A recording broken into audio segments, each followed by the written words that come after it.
Since we were little, we have been taught to keep a busy mind with tasks and responsibilities, which have only become greater over the years as we get a job, start a business, or form a family.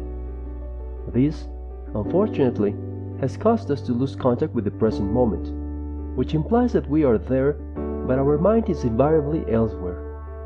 If we add to this the technology that we carry with us everywhere, the result is that our attention is totally fragmented and away from our second-by-second experiences.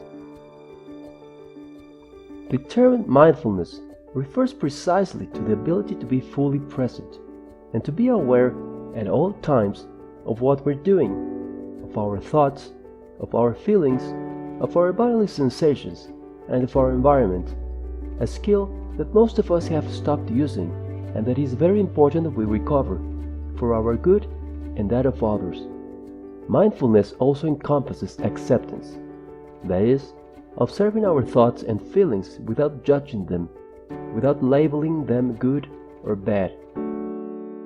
Although the use of the word mindfulness in this sense is relatively recent, thanks to Jon Kabat-Zinn and his stress reduction clinic, it has its origin in millenary teachings that wise men and mystics have transmitted us, and that in the end seek to calm the mind and return the attention to the here and now, where everything is really happening. No one ever solved anything in the future or in the past. The main source of worries and stress is willing to do something that you cannot do at this time, or not accepting what already is and cannot be changed. Even though mindfulness is an innate capacity of the human being, with simple practices we can cultivate it and achieve important benefits for ourselves, our loved ones, and in general, all the people around us. One of these practices is that of meditation, which is of the utmost importance in order to make progress in the development of this skill. There are different types of meditation, and each person should look for the one that works best for them. But in the end, they all point in the same direction, reducing mental activity to the maximum while seeking to relax the body as much as possible, which will help train the mind and the attention. A good way to start in such practice is through the breathing. It is necessary to choose a quiet place in which we know that no one is going to interrupt us. Sit with your back straight, comfortably but not too much. Close your eyes, preferably, and start breathing deeply and slowly. It is convenient that we perform each inhalation in 5 seconds, and that each exhalation also takes 5 seconds. Focusing our attention fully on this process, trying to bring the air down to the abdominal area and not only to the lungs. The simple fact of concentrating on the breathing helps the body begin to relax. However, moving slowly in our mind from the feet to the head, visualizing how each muscle is released from tension, can help achieve a better result. If this is not enough, it is possible, instead of just visualizing, to directly tighten each muscle at the same time that we inhale, and relax it when exhaling, while we are advancing through all our limbs and body areas. It is important to try to maintain, for the entire duration of the meditation, a healthy distance from our own thoughts, observing and letting them pass, without attachment and without getting stuck in them or judging them. If this happens, we must return our attention to the breathing and feel our body. Initially, this breathing exercise should be performed every day for at least 5 minutes, either before sleeping or when waking up in the morning. With more practice, it is advisable to extend that period for greater benefits. Although one meditation may have certain advantages over another, the key to obtaining results is in the constancy. You can know the best and most effective meditation, but if you do not do it daily and for a minimum period of time, it will not have the desired effects.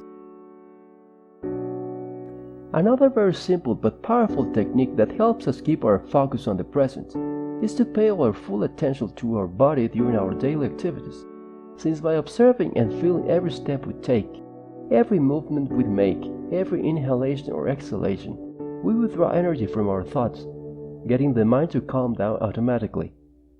This is properly mindfulness in action, but carrying it out may be more difficult than it seems.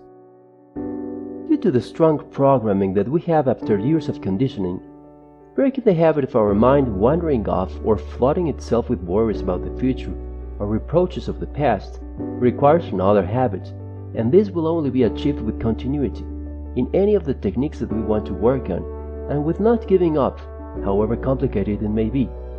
Those of us who have tried it know how easy it is to fall back into the daily routine and disconnect from the present again.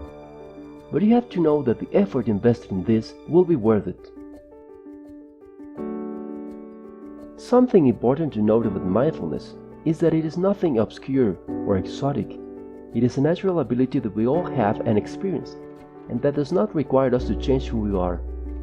Anyone can do it, since no special capacities are needed, and nobody has to change their beliefs at all. In addition, it is more than just a practice, it is a way of living. It gives another depth and quality to everything we do, and helps eliminate unnecessary stress. It is not a matter of faith, since the benefits of mindfulness for health, happiness, work, and relationships have been proven both scientifically and by experience. The Mindfulness-Based Stress Reduction Program, or MBSR, which gave rise to modern mindfulness, has been many years in development and has been taken by countless participants, obtaining very positive results. Contrary to what we have always thought, the more attention we bring to the present moment and the less thoughts we have in the mind, the better it works. It is more creative and productive, thus obtaining better results in any activity that we do.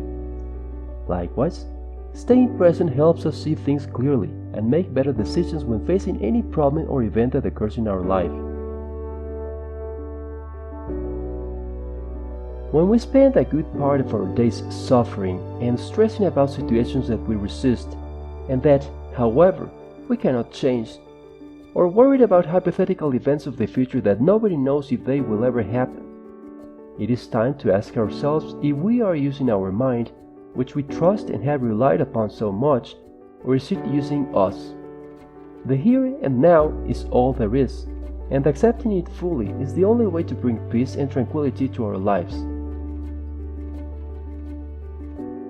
If you like this video, please subscribe to our channel and share it with your friends and family so we can do more like this.